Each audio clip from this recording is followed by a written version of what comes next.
ये चालू किए, मशीन हिल रही है। तो मशीन को आप देखेंगे कि कोई भी खराबिया वाला डिस्क जब लगाता है तो एक तार लगा के सेट करता है, अपने जॉब को थ्रू करता है। तो ये जो है ये चीज़ यहाँ पर है, यहाँ कंप्यूटर बोर्ड है, यहाँ पर भी स्टार्ट है। जब इसको दबाओगे आप,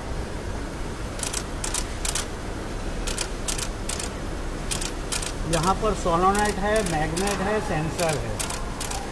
आपके डिस्क को कुछ भी टेढ़ा या सीधा कुछ नहीं कर रहा है। मशीन अपने आप को सेल्फ मशीन स्पेंडल से below than 1000 of inch, 1 inch का हजारवा हिस्सा सेट करके आपको यहाँ पर सिग्नल भेजेगा। ठीक है सर।